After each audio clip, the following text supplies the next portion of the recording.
estudiar las verdades de la fe. Y los 4 dogmas relacionados a la Virgen María, pues tiene que ver profundamente con nuestra fe en lo más profundo que hay. Es por eso que es importante estudiar sobre eso. Son 4 dogmas, pero vamos a empezar con esta pequeña oración, que es la oración más antigua relacionada a la Virgen Santísima. Porque la Ave María como tal, como la conocemos ahora, ela fue terminada en el siglo XIII. Pero esta, ya en el siglo III, ya se rezaba. Pues vamos a ponernos de pie para orarnos esta oración. Bajo tu protección nos acogemos, Santa Madre de Dios.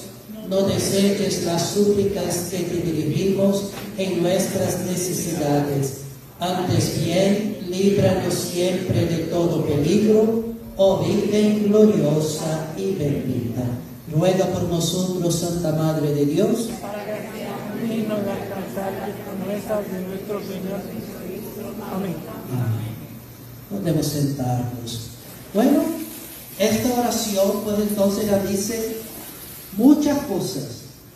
Ya en el siglo III la gente está llamando a la Virgen Santísima de Madre de Dios. Y lo que aconteció fue que la gente no tenía duda de que la Virgen era la Madre de Dios. Pero un día, en el año de 428, y un 23 de diciembre, en la iglesia de Santa Sofía, en Estambul, un obispo estaba escuchando una charla, una predicación sobre la Virgen. Y estaba predicando justamente de la Virgen como Madre de Dios, porque era ahí cerquita de Navidad. Y este obispo, que era patriarca de allí, pues él se molestó y dijo, después de la charla del sacerdote: María no es Madre de Dios, ella es Madre del templo, pero no de quien habita en el templo. ¿Comprendieron? Él es Madre del templo, pero de quien está dentro del templo no. O sea, Él es Madre del cuerpo de Cristo, de su cuerpo físico, pero de Dios no. Imagínense el revolú que formó allí.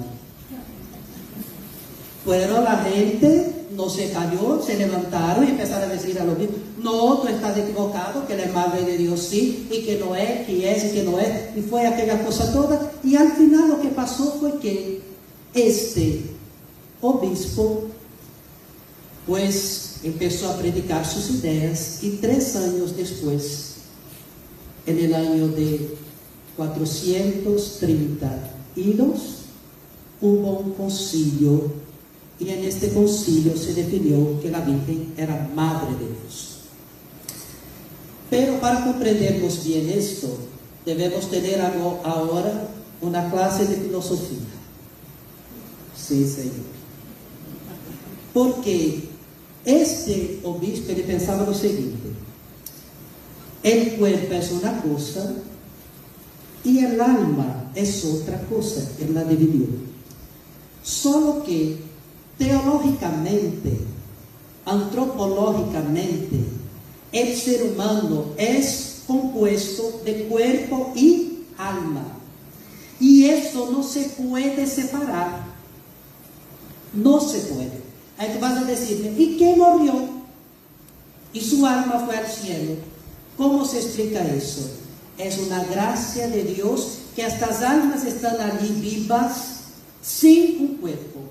Pero lo que oramos en el creo en la resurrección de la carne, porque el cuerpo se unirá al alma de cada persona.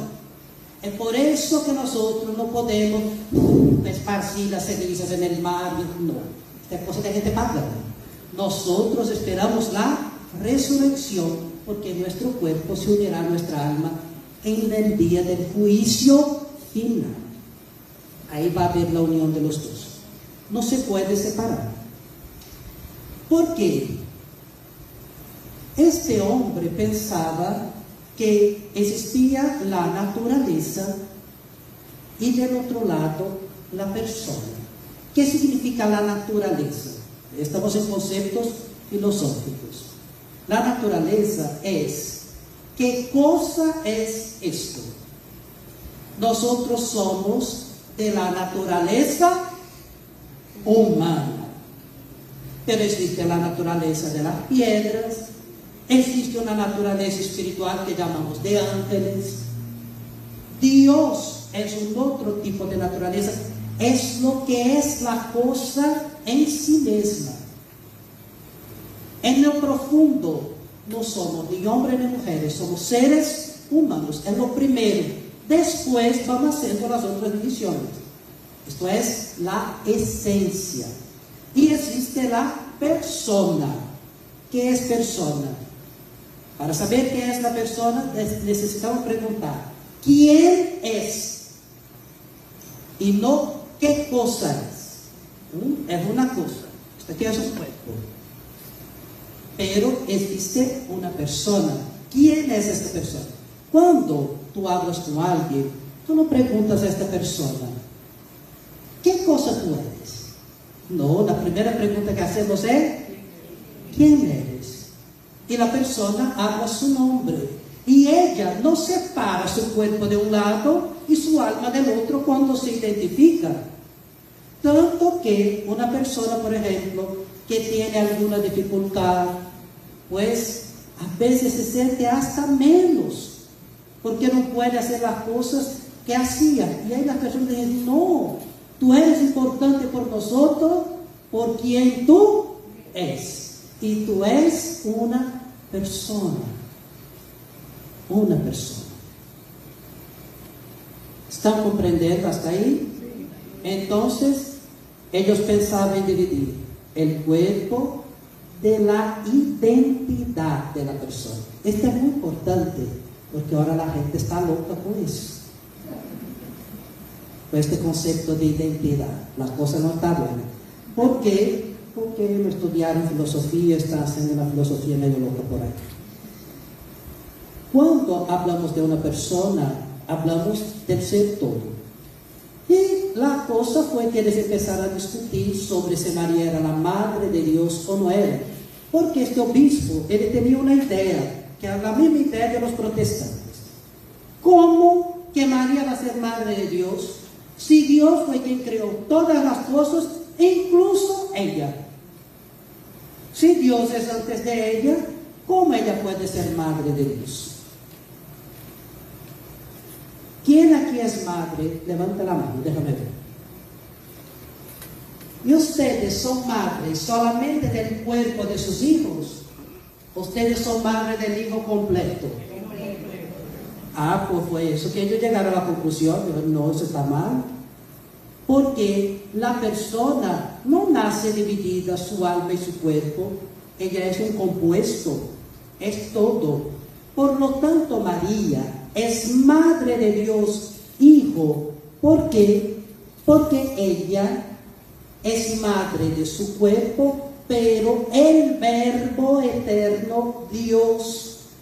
Y ahí es una cosa tremenda. Por eso que en la Navidad nosotros nos ponemos de rodillas en el creo. Pasó algo que nadie jamás iba a imaginar. Jesucristo era un espíritu, solo espíritu. Dios, espíritu. Como el Padre Celestial es un espíritu, como el Espíritu Santo es un espíritu, Jesucristo, el Hijo de Dios, era un espíritu. Pero un día Él tomó carne. Y esa unión de cuerpo y carne no se separa. Lo que este concilio estaba diciendo, el concilio de Calcedonia, dijo lo siguiente: Jesucristo tiene la naturaleza humana y la naturaleza divina. ¿Quién Él es? Él es verdadero Dios y verdadero hombre. Por lo tanto, Él es una única persona. no dos personas, o una persona que poseyó un cuerpo, no, es una persona, verdadero Dios y verdadero hombre. ¿Dónde nosotros hablamos esto en la iglesia? ¿En qué momento decimos verdadero Dios y verdadero hombre? En el credo, y existe un otro lugar también, una oración. ¿Ah? No. Y la bendición del Santísimo Sacramento. Bendito sea Dios, bendito sea su santo nombre, bendito sea Jesucristo, verdadero Dios y verdadero hombre. En estas alabanzas de la consagración están todos los dogmas. Guarden esto, porque esta oración es lo que nosotros creemos. Bendito sea Jesucristo, verdadero Dios y verdadero hombre. Bendito sea el nombre de Jesús, la humanidad de Él, porque Él es Hijo de Dios, pero también Jesús, el Hijo de María. Bendito sea el nombre de Jesús, su humanidad, su sacratísimo corazón. Dios tiene un corazón humano. Bendito sea su sacratísimo corazón. Preciosísima sangre. ¿Quién tiene sangre? Gente, ser humano. Bendito sea Jesús en el Santísimo Sacramento del altar. Ahí ya estamos mirando otro dogma de la fe. Y después sigue con los dogmas marianos. Bendita sea la grande, la excelsa Madre de Dios. Primero dogma. Bendita sea su santa. Bendito sea el nombre de María. Ahí tenemos los dogmas marianos todos. Bendita sea su santa y gloriosa Asunción. Los 4 dogmas marianos están ahí presentes. Por eso son importantes. Así que miramos que la Virgen es la Madre de Dios. Jesucristo, Él es generado en el seno del Padre Eterno desde toda eternidad. Dios es su Padre. Pero cuando Él tomó carne en un vientre humano, que es de María. Y por eso, Él tomando carne pasó a existir en este mundo con cuerpo. Y no es solamente el cuerpo que María es madre. Él es madre de Él por completo, de su cuerpo y de su alma. Pero eso es una cosa grandiosa demasiado. Ya están ahí, muy bien. Ahí tenemos el concilio de Nicea primero, que hablaba sobre la discusión si Jesucristo era Dios o no era Dios, si Jesucristo era menos que Dios, Padre, o era más que Dios, y llegaron a la definición que es igual, Dios de Dios, luz de luz, Dios verdadero de Dios verdadero. Muy bien. Después hubo el revolú de este patriarca y déjame. Tú eres una persona fina demasiado. Muy bien. De este revolú, ahora mire una cosa interesante. Esta figurita que está ahí. Ok. Esta figurita que está ahí, embora no se ve mucho, eso tiene una luz, Antonio. Bueno, esta figurita que está ahí, aunque no se vea muy bien, es una pintura del año 150, donde está la Virgen segurando el niño y del otro lado está Dios Padre. O sea, ya en el año 150 nosotros teníamos que la gente entendía que la Virgen era madre de Dios. Entonces, gracias. Ay, Dios mío, ¿cómo yo paso esa así? Ya. Bueno, ahí tenemos el fragmento de la oración que nosotros hicimos, que es del siglo III, que la oración bajo tu amparo nos recorremos Santa Madre de Dios. En el siglo III, pues, esto ya estaba escrito y la gente ya oraba eso.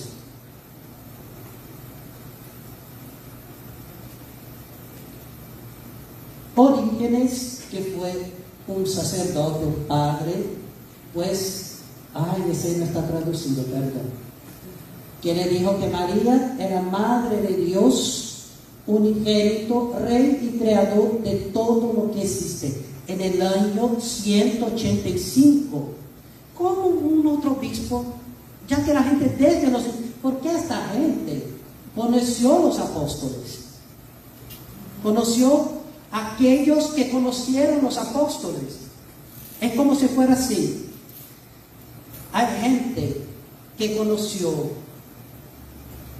tu abuelo, que convivió contigo, tú eras niño, pero ellos te enseñaron algunas cosas. Y esta gente que conoció tus apóstoles, fueron gente que conoció a los apóstoles.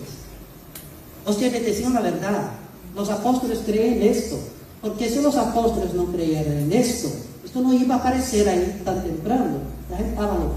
San Atanasio dijo lo siguiente: María es madre de Dios completamente intacta y inmaculada. La Inmaculada Virgen María ya aparece en el año 328, por ahí, imaginas.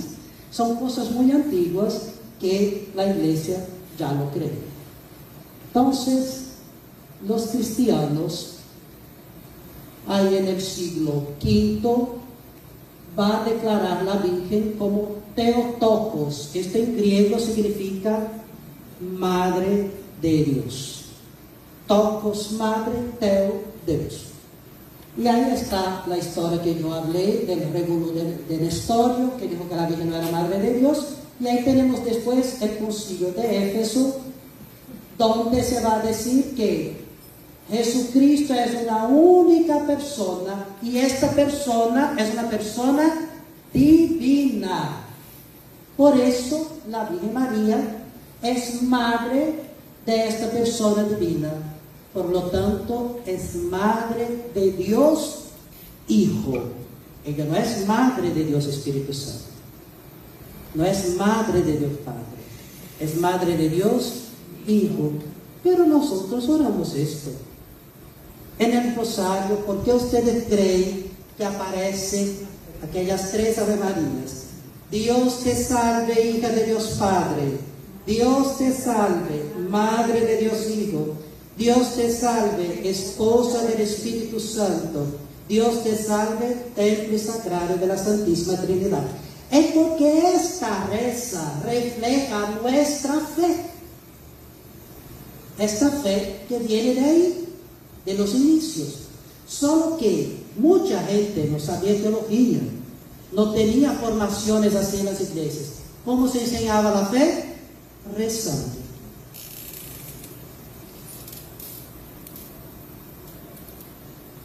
San Efrén, y ahí yo voy solamente a leer las citaciones porque ustedes están viendo que ya son santos del siglo IV, de antes de aquel revolú de la historia. Así que nadie puede decir que la iglesia no creía que la Virgen no era madre de Dios y después del concilio pasó a creer. No, creía, y en el concilio se decretó esto para que nadie más tuviera duda. San Efrén: María es la madre de Dios sin culpa, sin mancha. San Jerónimo: María verdaderamente madre de Dios. Y San Agustín: María es madre de Dios hecha por las manos de Dios. ¿Y sabe lo que significa las manos de Dios? San Agustín está citando indirectamente San Eusebio de Cesarea. San Eusebio decía: Dios Padre tiene 2 manos, el Espíritu Santo y el Hijo. Una cosa hermosa, ¿verdad? Esta imagen me gusta mucho, que es la Virgen patrona de China.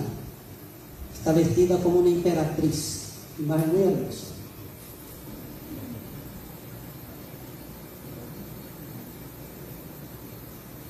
Bueno, eso yo ya dije sobre la cuestión de la naturaleza. ¿Quién es? Hablamos de naturaleza. ¿Y quién es este? Pues hablamos de una persona.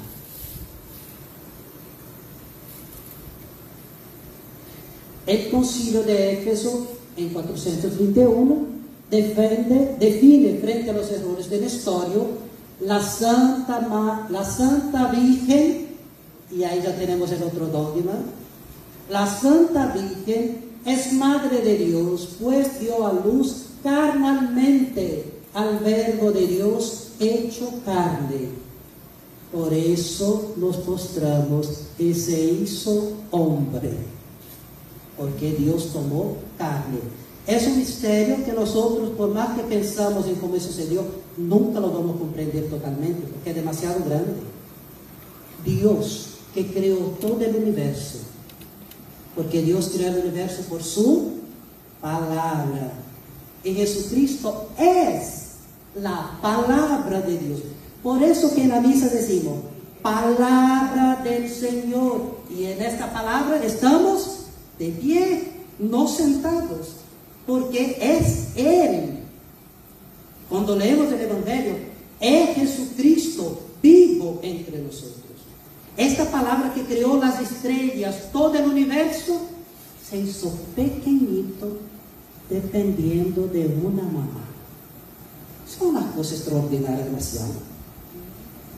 Imagina, Dios dependiendo de una persona para vivir, porque tuvieron que limpiarlo y todo eso, dar comida, enseñar a andar, a hablar.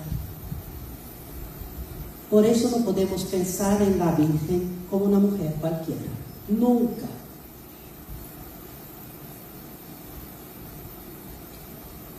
Bueno, aquí vamos para algunos textos bíblicos.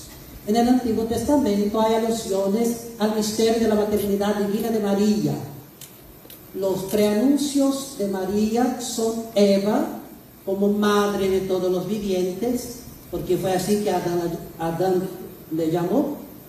Tú serás Eva, porque serás la madre de todos los vivientes. Está ahí en el libro de Génesis. Después tenemos otras mujeres, Sara, Judith, Débora, Ruth, Esther.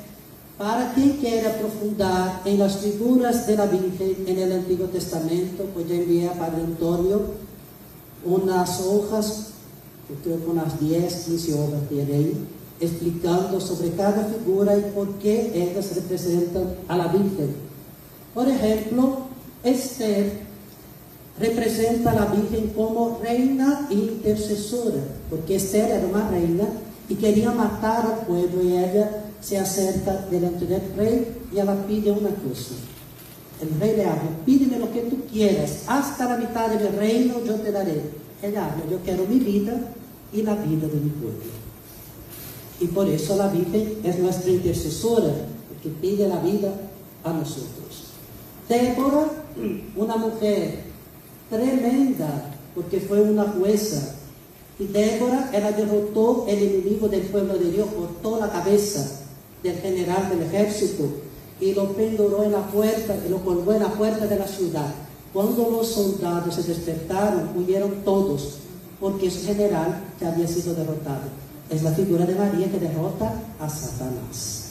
Y así vamos teniendo todas estas profecías de María ahí en el Antiguo Testamento, ¿no? Varios profetas hablan de una hija de Sión que representa a Israel en los tres aspectos: de esposa, de madre y virgen. Hay un salmo que habla lo siguiente: se habla que fulano nació allí o aquí, pero de Sión se dice, en ella nació todo hombre cuyo Dios es su seguridad. Este es un salmo, o sea, aquellos que, como dijo San Juan, ya no nacieron de la carne ni de la sangre, sino de Dios mismo, por el bautismo, estos son hijos de Sión, hijos de la Virgen María. Bueno, ya que vamos a tocar algunas cosas del Concilio Vaticano II, déjame hacer un paréntesis sobre eso de la Virgen ser madre de todos los vivientes. Si la Virgen es madre de la cabeza, que es Cristo, ella tiene que ser madre de su cuerpo, porque no puede una madre engendrar la cabeza y otra madre engendrar el cuerpo. Eso no existe, ¿verdad? Entonces todos los cristianos bautizados, quieran ellos o no, Yo digo cristiano, porque eso va más allá de la Iglesia Católica. Tiene María por su madre, quieran o no quieran. Porque si ellos son iglesias de Cristo, porque están injertados por el bautismo, pues aquella que generó la cabeza va a generar el cuerpo también. No hay duda. Hay un sacerdote de Brasil que yo reí mucho, que le decía en forma de chiste lo siguiente: que aquellos que no creen que la Virgen María sea todo eso que nosotros creemos que es, va a llegar en el cielo y va a decir así: mira, que la Señora está por aquí también. Y ella va a decir: mira, si tú estás aquí, imagina yo que soy madre de él. Así que vámonos en contra. Y esta es una verdad. En el Nuevo Testamento, la maternidad divina de María se afirma implícitamente, siempre que se habla de ella como Madre de Jesús. ¿Por qué? Porque no se separa Jesús. Cuando se habla Jesús, estamos hablando de una. ¿Cuáles son los conceptos? Naturaleza y persona. Cuando hablamos de Jesús, estamos hablando de ¿quién? De una persona. Y esta persona es una persona divina. Pues si Él es madre de Jesús, Él es madre de Dios. Hasta porque cuando el ángel hace el anuncio, habla: el santo que va a nacer de ti será llamado Hijo de Dios. ¿Quién es santo en la Sagrada Escritura? Dios. Dios es santo. Libro del profeta Isaías, capítulo 6. Isaías tiene la visión de Dios en el templo y los ángeles lo que están cantando: santo, santo, santo es el Señor Dios de los ejércitos. Dios es santo. Si el ángel dijo que lo que va a nacer es santo, significa que Él es Dios. Pero eso no está tan claro. Más adelante en el Evangelio de San Lucas, cuando la Virgen va a visitar a Isabel, ¿qué fue que Isabel dijo a la Virgen? Pero antes de decir bendita eres entre las mujeres, ¿quién soy yo? Para que la madre de mi Señor venga a visitar. Y Señor, cuando Isabel dijo eso, ella dijo el nombre de Dios, Adonai. Es porque los judíos no hablaban el nombre de Dios, Jahve. Tanto que en nuestra liturgia hay algunos libros que no están traducidos bien todavía, que se utiliza la palabra Jahve. Y no se debe decir en las misas, en nuestras oraciones, esta palabra. Cuando uno está dando clases, sí se lo puede decir. ¿Por qué? Porque no debemos tomar el nombre de Dios en vano y nadie sabe el nombre de Dios. Los judíos llevaron tan a serio este mandamiento, tan en serio, que para no decir el nombre de Dios le llamaron de Señor. Por eso que cuando Isabel dijo: pero ¿de dónde me viene que la madre de mi Señor me venga a visitar? Él estaba diciendo que era Dios. Hasta porque judío de verdad, jamás iba a llamar a nadie de Señor. ¿Por qué? Porque si no, ellos eran esclavos. Y Dios los liberó de la esclavitud. ¿Cómo ahora van a tener Señor? No tienen. Por eso no llamamos a nadie, sino Dios de Señor.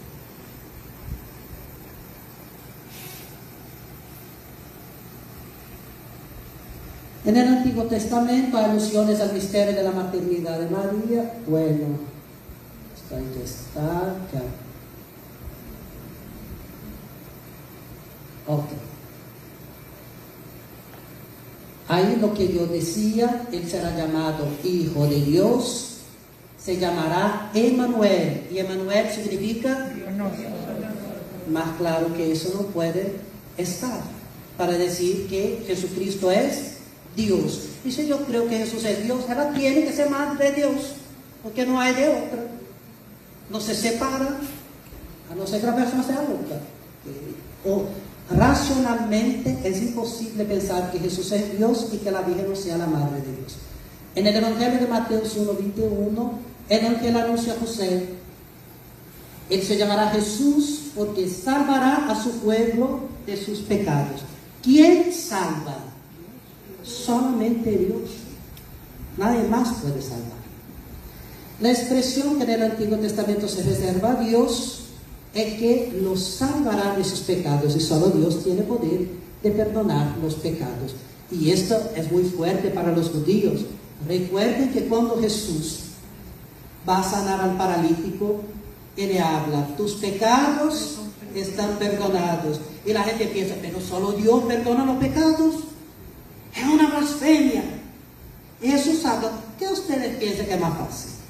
Decir: tus pecados están perdonados, o levanta y camina. Para que ustedes sepan que yo tengo poder de perdonar pecados, Él le dijo al paralítico: levanta y anda. Él estaba diciendo que Él era Dios. Y ahí en el Evangelio de San Lucas la visita a Isabel, la madre de Vicente. Ahí tenemos algunos otros santos diciendo sobre esto. San Ignacio de Antioquía, en el año 107. Mira quién era San Ignacio de Antioquía, discípulo de San Pablo y San Juan Evangelista. Al príncipe de este mundo fue ocultada la virginidad de María. San Justino, en el año 165, habla sobre la cuestión de la virginidad y de la maternidad de María. San Irineo en el año 202, Tertuliano en el año 220, San Hipólito 235, Orígenes, San Atanasio, San Dídimo, San Gregorio de Niza, San Cirilo de Jerusalén. Era mucha gente, muchos obispos afirmando esto. Y mucho antes que ese loco de Nestorio hubiera dicho que no era madre de Dios. Para que tú veas que la iglesia es de todo.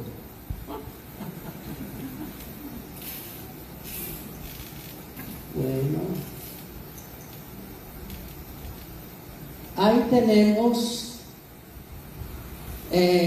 Santo Tomás de Aquino, ya en el siglo XIII. Santo Tomás hablando sobre la Virgen como Madre de Dios. Por el hecho de ser Madre de Dios, la Virgen tiene una dignidad en cierto modo infinita, a causa del bien infinito que es Dios. No puede imaginarse una dignidad mayor, como no puede imaginar cosa mayor que Dios. Ella es la única que junto con Dios Padre puede decir al Hijo de Dios: tú eres mi Hijo. Es grandioso demasiado. Ahora dime ustedes, ella era una persona cualquiera. Porque la gente dice así: pero podía ser una persona cualquiera, Dios podía haber elegido cualquiera. Mentira. Después, si hay tiempo, yo les daré una clase sobre la predestinación divina de María. Porque cuando Dios dijo: mi hijo, yo quiero que tú se encarnes, y eso Dios pensó antes mismo de crear el mundo. Dios ya había pensado: si tú vas a encarnar, yo ya tengo para ti una madre preparada. Fue en el mismo momento. No se puede considerar a la Virgen revestida de una dignidad divina, pero no es una diosa, pero más que ella, solo Dios. Nadie más en este mundo.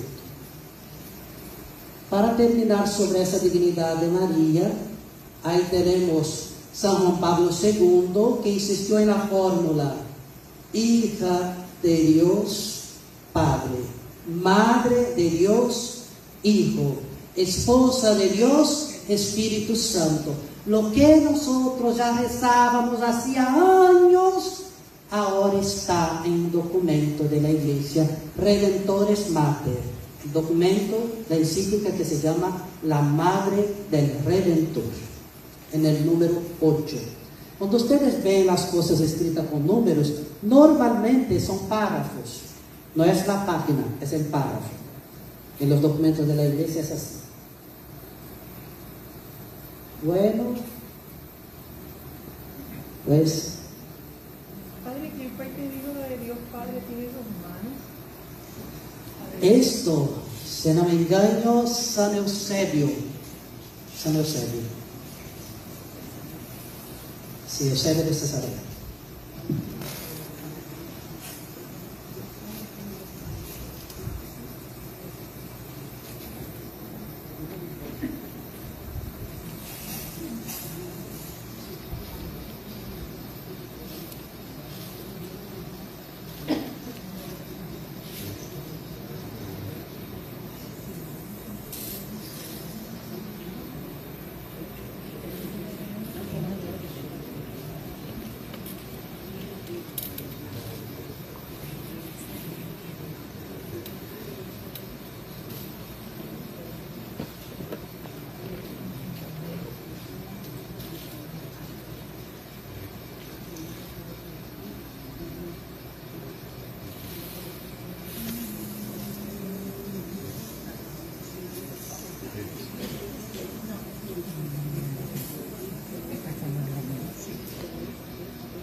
¿Alguna duda hasta ahora?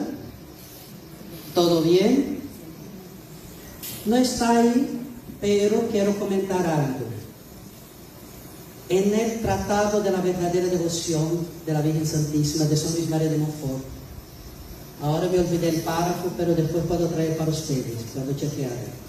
Él habla lo siguiente, que Dios, en relación a las criaturas, es tan grande que nosotros delante de Dios somos como átomos. Es tan grande que Dios es. Un átomo delante de nosotros no es nada, imagina. Nosotros delante de Dios ya no somos nada. Imagina siendo comparado con átomos. Y así San Luis María de Montfort lo compara. Pero él está haciendo estas comparaciones para que uno llegue a una conclusión. ¿Qué es? Nosotros delante de Dios no somos nada, es verdad. Ni siquiera la Virgen María, porque Dios la supera en grandeza y santidad muchísimo, muchísimo, muchísimo. Y cuando uno mira así, pues piensa, la Virgen es igualita que nosotros. Pero cuando nosotros somos comparados con ella, nosotros que somos el átomo y ella es todo. Depende de dónde miramos. Uno puede pensar lo siguiente, que Dios es como una grande montaña y la Virgen es una arena, un granito de arena delante de Dios. Pero nosotros delante de la Virgen, ella es la montaña y el granito de arena somos nosotros. ¿Verdad? Sí. Que al principio usted dijo algo que yo nunca había escuchado, que tampoco he leído, me sorprendió. Y quizás sea sencillo, pero como yo no soy muy sencillo, me gustaría que usted me lo aclarara. Usted dijo al principio que antes de nacer Jesús era espíritu. Sí. No lo entiendo. Dios, según la definición que todos aprendimos en la catequesis, que viene de Santo Tomás de Aquino, Dios es un espíritu puro, perfectísimo, creador del cielo y de la tierra. Dios es espíritu.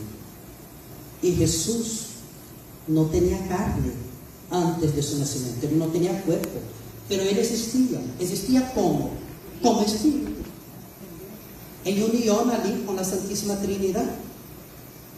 Existía el Padre, el Hijo y el Espíritu Santo desde siempre.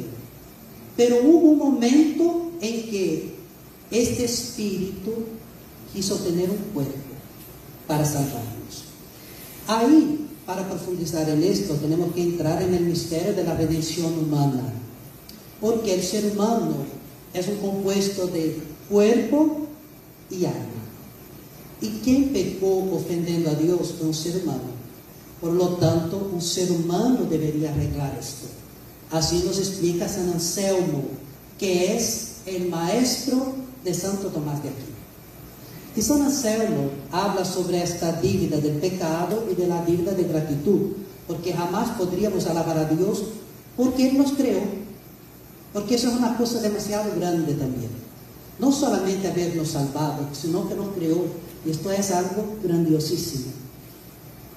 ¿Y cómo debería ser un ser humano para arreglar esto? Y todos nosotros somos limitados y estábamos manchados por el pecado.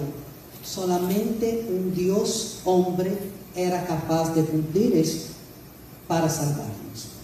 Es por eso que Jesucristo en la Sagrada Escritura no le llama de espíritu, le llama por otra palabra griega, logos, que nosotros traducimos por palabra. Pero San Juan tenía claro la filosofía griega. Unos llamaban de logos, otros llamaban de nous, pero todo eso significaba la inteligencia divina, el pensamiento de Dios. Y esta inteligencia divina, este pensamiento de Dios que nosotros llamamos de segunda persona de la Santísima Trinidad, pues un día cambió, porque Él tiene cuerpo, Él tiene un corazón humano, Él tiene sentimientos humanos y divinos. Igual que nosotros, eso es el pecado. Sí. Pero que fuera espíritu antes de nacer no lo entiendo todavía. Evangelio de San Juan, lea. No, siga con Sí, lea el Evangelio de San Juan, que creo que se va a aclarar. ¿Sabe? Un modo de comprender un poquito mejor es porque esto es una cuestión de fe. O se cree o no se cree. Pero existe una cosa que puede ayudar. Sí, hay una cosa que te puede ayudar a comprender mejor. Cuando hablamos, ahora vamos a hablar sobre la virginidad de la Virgen. San Agustín habla que Jesucristo nació de ella de una manera milagrosa, que no fue un parto como de todas las mujeres. Nuestro Señor pasa por la vagina de la Virgen, pero sin romper el límite, de una manera milagrosa. Una cosa muy interesante.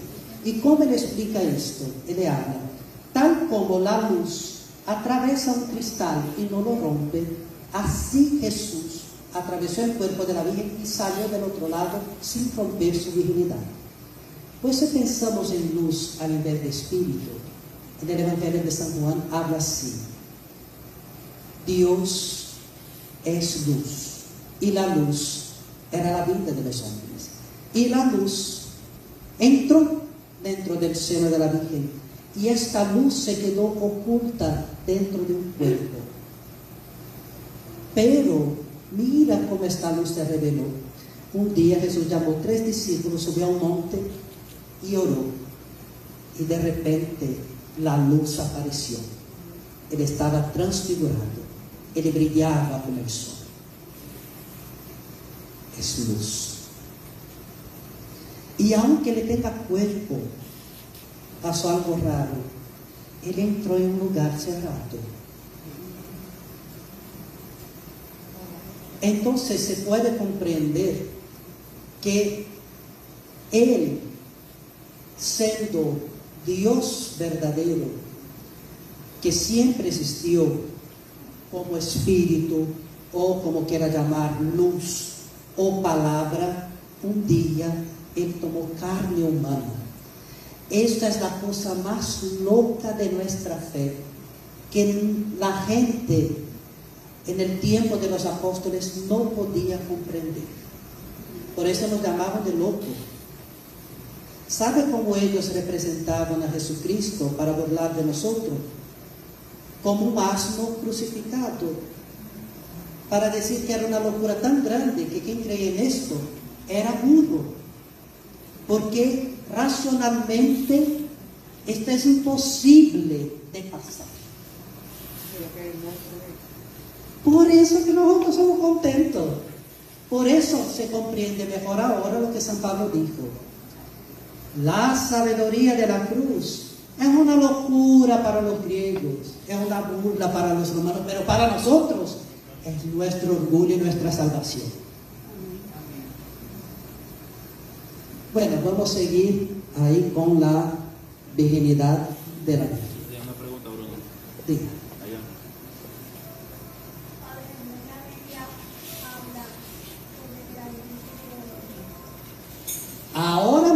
nosotros vamos a encontrar un montón de textos. Bueno, ahí está lo que nosotros creemos. La maternidad y la virginidad son alternativas de la mujer, excluyentes por naturaleza entre sí. Significa que la mujer que es madre no puede ser virgen, ¿verdad? Pero dime una cosa, ¿cómo fue que ella se tornó madre? Pues imagínense ustedes, si él se encarnó en su seno sin la presencia de José, ¿por qué para salir tenía que ser de manera natural? Se le fue concebido de una manera sobrenatural. Entonces de ahí ya inferimos unas cosas, pero no basta, vamos a probar esto con la Sagrada Escritura. La siempre Virgen María, la gente siempre la llamó así, desde los primeros siglos, como vimos, pero ella es virgen, y ahí hay una cosa que profundamos más, no solamente antes del parto, sino que durante y después del parto.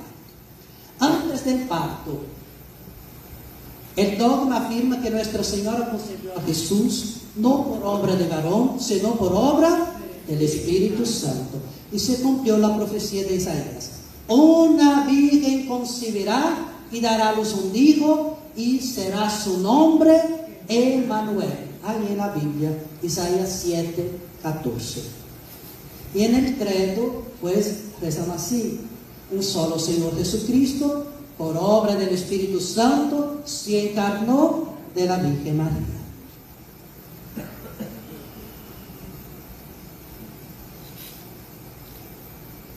En el parto, lejos de menoscabar la integridad del cuerpo de su madre, Jesús la dejó intacta al nacer.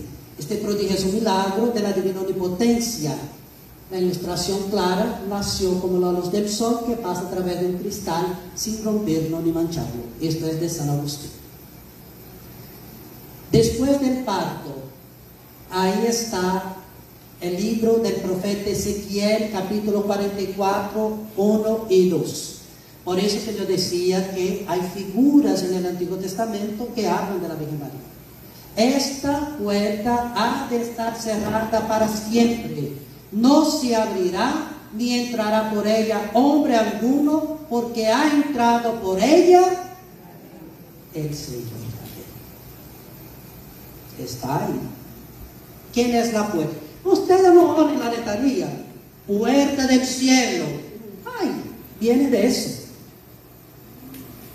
San Agustín, pues, habla en su sermón 186 que María fue virgen al concebir su hijo, virgen al parir, virgen después del parto, virgen siempre.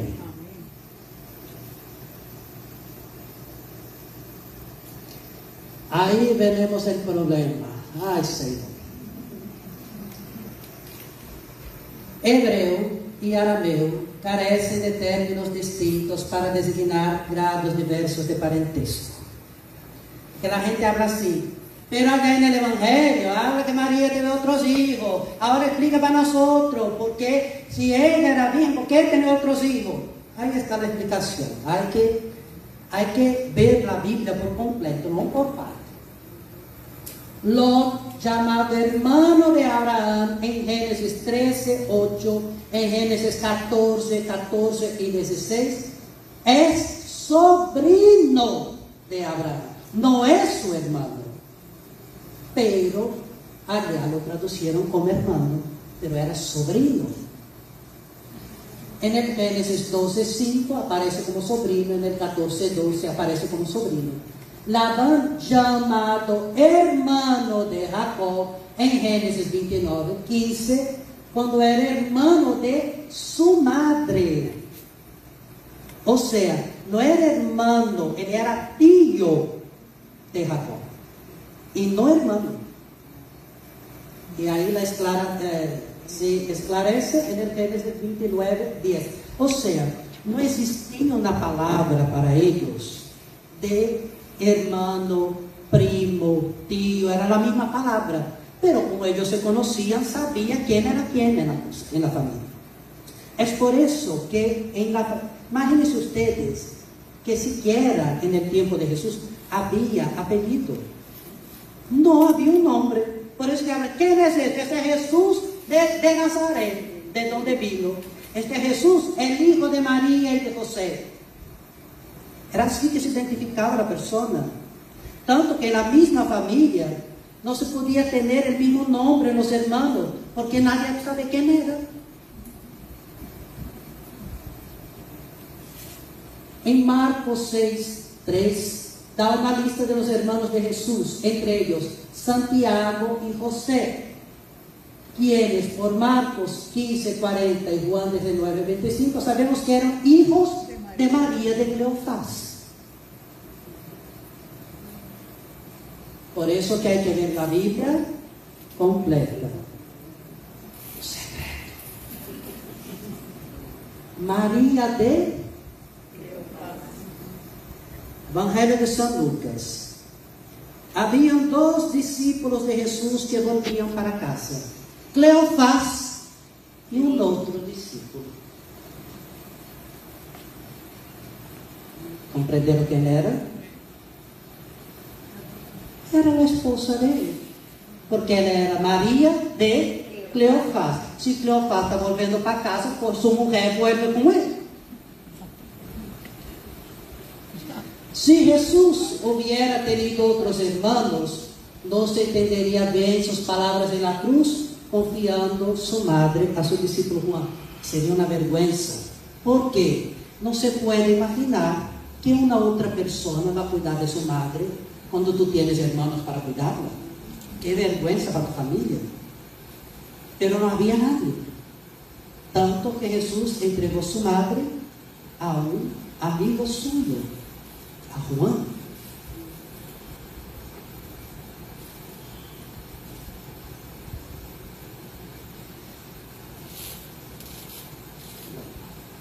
Se ha pensado también negar la divinidad de María porque Jesucristo es llamado primogénito.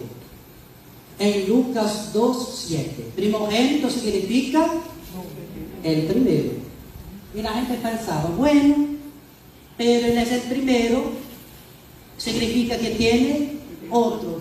Pero hay hijos primogénitos que son primero y único. Entonces no se puede pensar en esto más. Es una locura.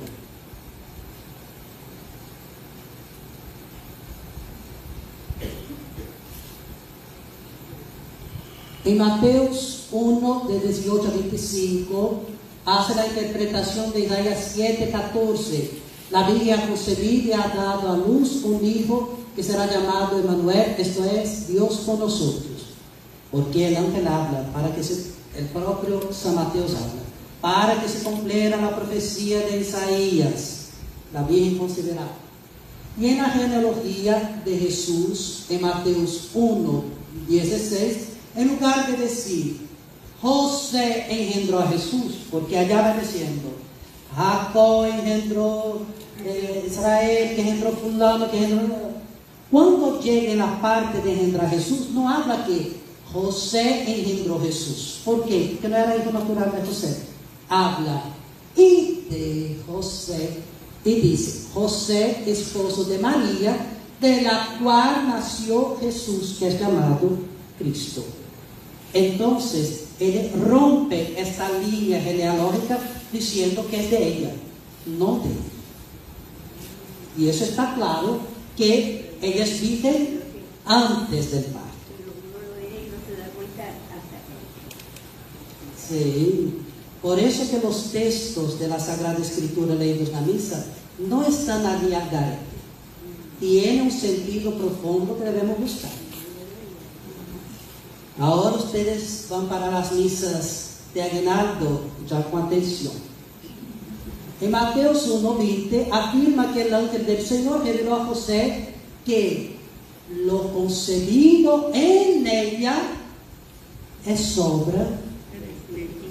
¿Cómo la persona va a decir que José tuvo relación con la Virgen? Si el mismo ángel dijo, no, José, yo soy un ángel, yo vine de la parte de Dios. ella está embarazada y es por obra del Espíritu Santo, ¿ok? Y la gente no quiere aceptar, está como Nestorio, porque se cree muy inteligente, pero son tontos, porque más claro que eso no puede estar en la Sagrada Escritura. En la Anunciación, en Lucas 1, 26, 38, la pregunta de María: ¿cómo se hará esto? Pues no conozco varón. Conocer en la Sagrada Escritura es tener relación sexual. Él está diciendo: yo nunca tuve. Es interpretada por los autores católicos como la voluntad de María de permanecer virgen ya antes del anuncio del ángel. ¿Por qué? Este texto es muy interesante, no voy a entrar en él porque si no perderíamos mucho tiempo haciendo exégesis, pero este texto en realidad, cuando la Virgen habla, yo no conozco hombre alguno, es un verbo en griego que está en un tiempo que para nosotros no existe, que se llama auristo. Auristo no es ni presente, ni pasado, ni futuro. Es una cosa que si fuéramos poner un tiempo, sería el tiempo eterno. Significa: yo no conocí, yo no conozco y ni quiero conocer. Es esto que le está diciendo. Pero como nosotros no sabemos griego, como nuestros hermanos se creen muy estudiosos de la palabra de Dios, pero no estudian esto, ¿cómo van a saber? Es por eso que el Concilio Vaticano II obligó a todos nosotros que queremos ser sacerdotes a estudiar latín, hebreo y griego para poder saber esas cosas. ¿Es auristo o auristo? Auristo, A-O-R-I-S-T-O, auristo. Es un tiempo verbal que para nosotros no existe. Por eso que toda traducción es una traición, porque no se traduce al pie de la letra, es imposible. Porque ¿cómo va a poner esto allí en la Sagrada Escritura? ¿Cómo será esto? Pues yo no conocí, no conozco y no quiero conocer ningún varón. Pero una persona va a decir: inventaron eso ahí.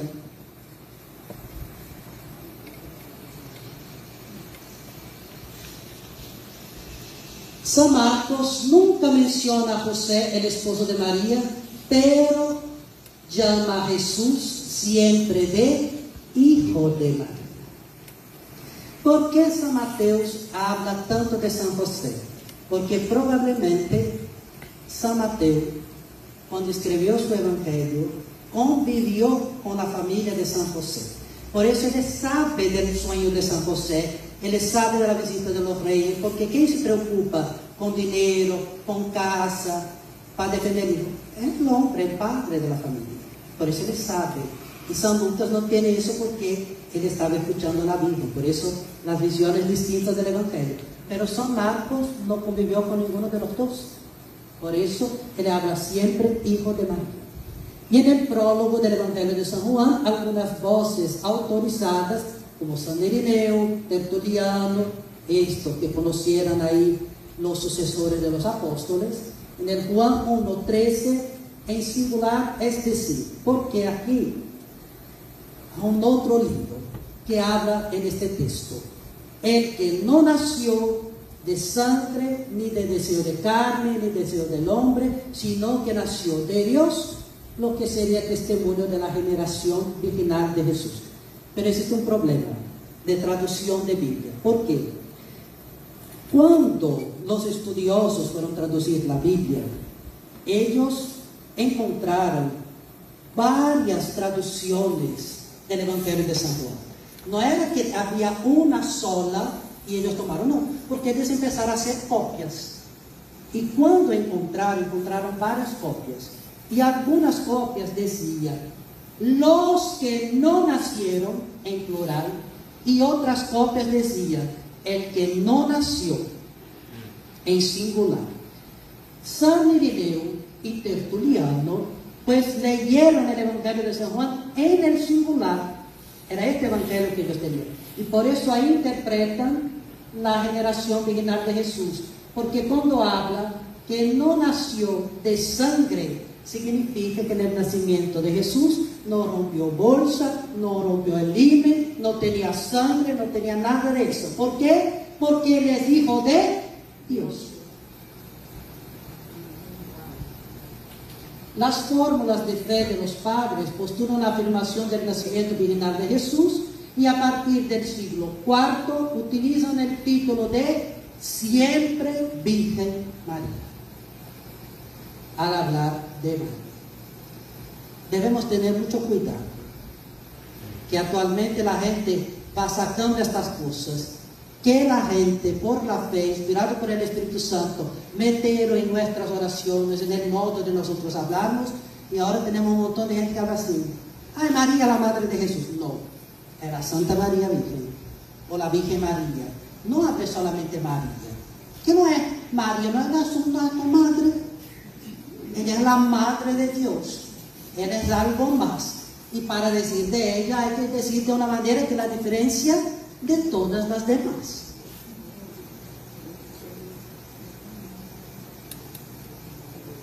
La virginidad de María está presente en una larga serie de testimonios del magisterio de la Iglesia, desde el símbolo apostólico, estamos hablando ahí del credo, 325 de Nicea, después 385, hasta Lumen Gentium del Concilio Vaticano II, que tiene la última parte hablando todo sobre la Virgen María. El Concilio de Letrán de 649 habla lo siguiente: si alguno, según los santos padres, no confesa que propia y verdaderamente es Madre de Dios, la Santa y siempre Virgen y Inmaculada María, ahí mismo antes de la proclamación del dogma de la Inmaculada Concepción, ya estaba ahí.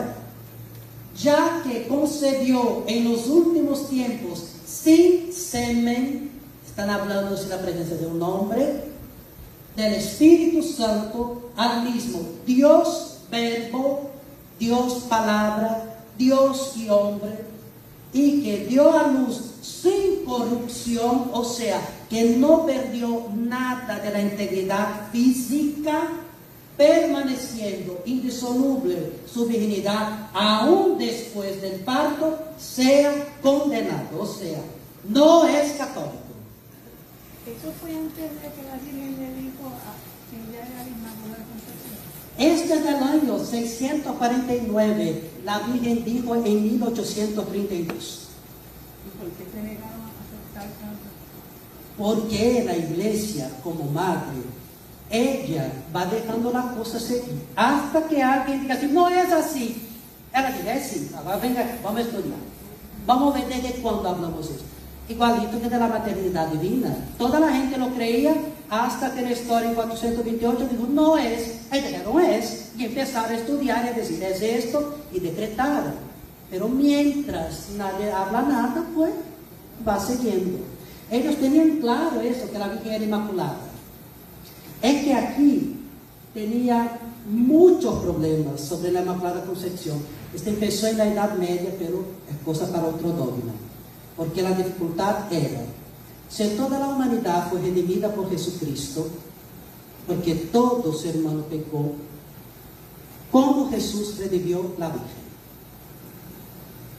Ellos no sabían explicar, y por eso no querían tocar en esto, dejaban ahí. Por ejemplo, Santo Tomás de Aquino creía, pero decía que Jesús tiene que redimir a todos. Por lo tanto, es mejor pensar que la Virgen tenía pecado, que Jesús no la redimió. ¿Entiende? No es que no creen, que no sabían explicar, como nuestro hermano, que tiene fe, pero tiene la dificultad de comprender. Y por eso es necesario la oración para que el Espíritu Santo venga, porque no es una comprensión solamente racional, no, estamos diciendo del Espíritu y de la carne, no que tú no tienes fe. Y te comparé con alguien grandioso que es Santo Tomás de Aquino, es de las columnas de nuestra fe, ahí que explicó mejor la fe, un grande santo, que hay gente que lo quiere proclamar doctor de la Iglesia, un hombre bueno, santo. Y entonces la dificultad no es creer, la dificultad es explicar.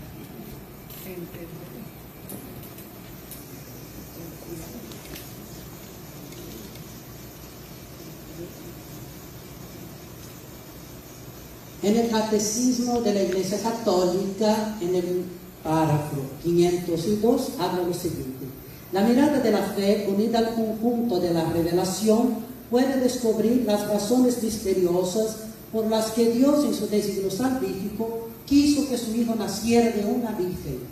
Estas razones se refieren tanto a la persona y a la misión redentora de Cristo, para que nadie pudiera decir que él no era hijo de la Virgen, porque eso sería un problema. Imagina a Jesús teniendo otros hermanos, hijos de María y San José. Lo que la gente iba a decir: ¿y quién me garantiza que él también no fue hijo de José y de ella? Y Dios dijo: para que no haya dudas, es solo él y punto final. Dios es muy inteligente, más que nosotros. Quiso que su Hijo naciera de una virgen. Estas razones se refieren tanto a la persona y a la misión redentora de Cristo, como la aceptación por María de esta misión para con los hombres, porque ella es madre de Jesucristo, verdadero Dios y verdadero hombre, y por eso es madre de toda la humanidad. No es madre de un hijo solo. Él es madre de la cabeza y del cuerpo. Ah, Dios es fantástico. Hay que amarlo mucho. Por su permiso, cuando usted habla, ¿verdad? María, madre de toda la humanidad, aunque no sean cristianos. Aunque no sean cristianos. Porque Dios tiene una manera extraordinaria de salvar a quien Él quiere. Y estas personas que no conocieran a Jesús, porque no les voy a anunciar el Evangelio, pueden ser salvas. Pero ¿cómo la humanidad fue salva?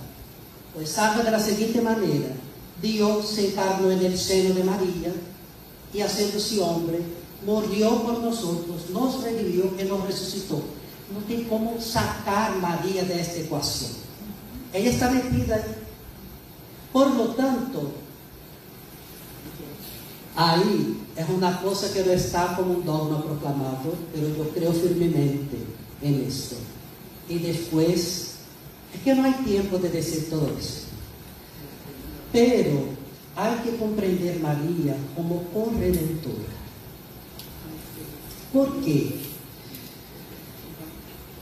No tiene sentido que Dios abrir una puerta para entrar en el mundo y la gente, para volver hacia Él, no pasase por la misma puerta.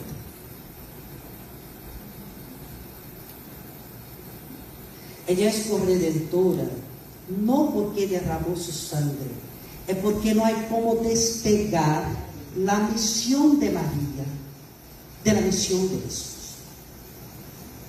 Ella no redimió la humanidad físicamente, pero ¿quién ofreció Jesús al Padre? Fue ella. Allí a los pies de la cruz, de cierto, María hacía una única oración, que fue su oración durante toda la vida: hágase en mí según tu voluntad. Y no fue la misma oración que Jesús oró cuando vino a este mundo. Él estaba orando el Salmo que decía: tú no quisiste ni víctimas ni oblaciones, pero me diste un cuerpo. Y yo dije, yo vengo y con placer hago tu voluntad. Es el salmo que oramos ahí en el tiempo de Navidad. No se puede despegar estas dos cosas. Y todos los pueblos ven a María diferente, como son ellos. Sí, es madre de la humanidad, porque es más que, digamos que todos los salvados la tienen por madre, porque ella es la nueva Eva. Ya enseñé a ustedes alguna vez en una misa. Escriban conmigo, Eva. Escriban ahí con el dedo, vamos. Ahora. Eva. Sigue con el dedo ahí, sigue con el dedo. Vamos a hacer al contrario.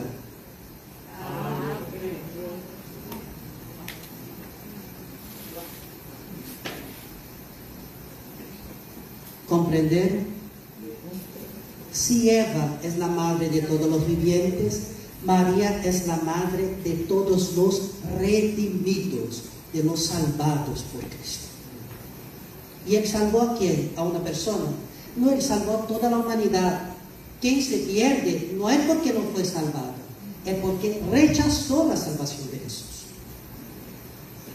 Pero todos están salvados. Ahora, si uno no lo acepta, el problema es de la persona. Bueno, María es virgen porque su virginidad es el signo de su fe, no adulterada por duda alguna, y de su entrega total a la voluntad de Dios. Su fe es la que la hace llegar a ser madre del Salvador. Más bienaventurada es María al recibir Cristo por la fe que al concebir en su seno la carne de Cristo. O sea, San Agustín después va a decir de una otra manera la misma cosa, que María concebió a Jesucristo primero en su corazón por la fe, después en su cuerpo. O sea, está diciendo que María es virgen porque ella era toda de Dios siempre. Ella nunca quiso pertenecer a nadie en este mundo. A nadie. Ahí también teníamos muchas cosas a decir sobre San José, que San José también había hecho un voto de virginidad, que San José no quería casar, tiene unas situaciones ahí, que Dios nos unió para nuestro bien. María es la Virgen Madre porque ella es la figura más perfecta y la más perfecta realización de la Iglesia. Este está en la Lumen Gentium que Padre Antonio hablaba. El final de la Lumen Gentium habla esto. ¿Qué significa esto? La Iglesia es virgen. ¿Qué significa? Ella es toda de Dios. La Iglesia pertenece a Cristo y se va a casar con Él en el final de los tiempos. Pero ella también es madre, porque de la fila bautismal va saliendo sus hijos. ¿Cómo ella puede ser virgen y madre? Si las dos cosas no van. María es la figura de la Iglesia, porque en ella está todo lo que la Iglesia es.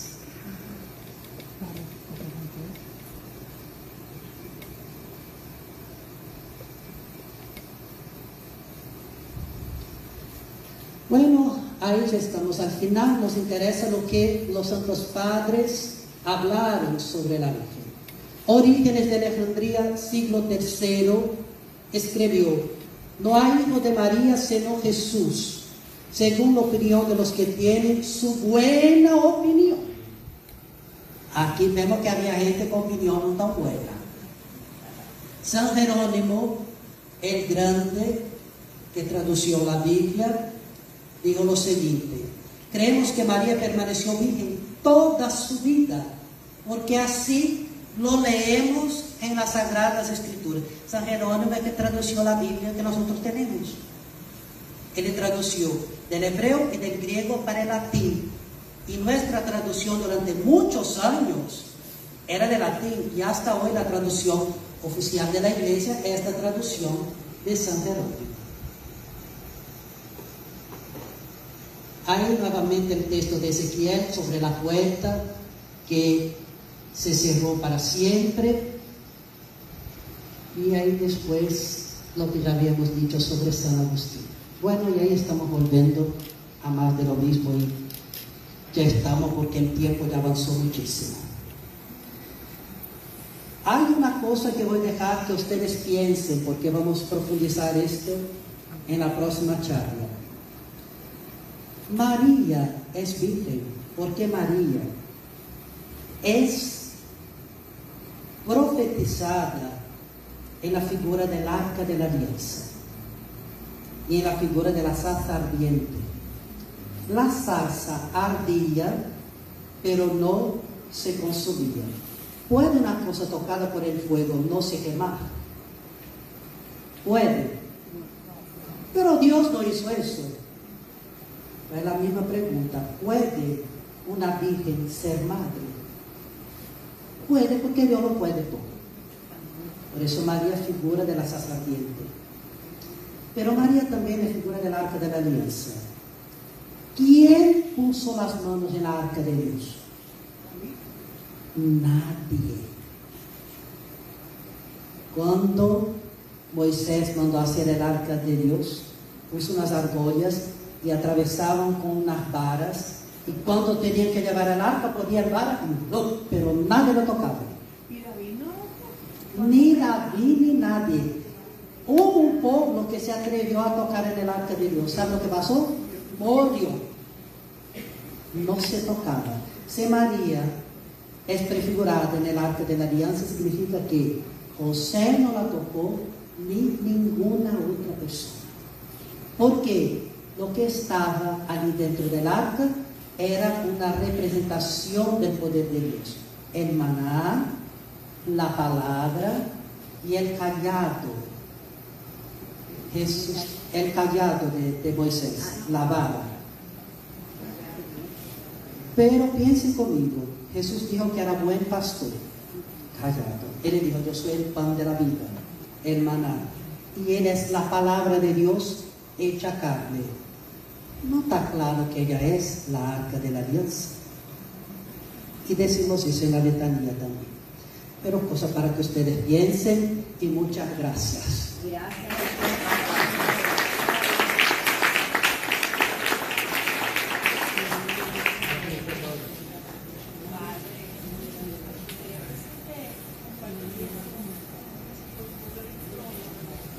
Sí, Padre Antonio lo tiene. Ay, sí, padre.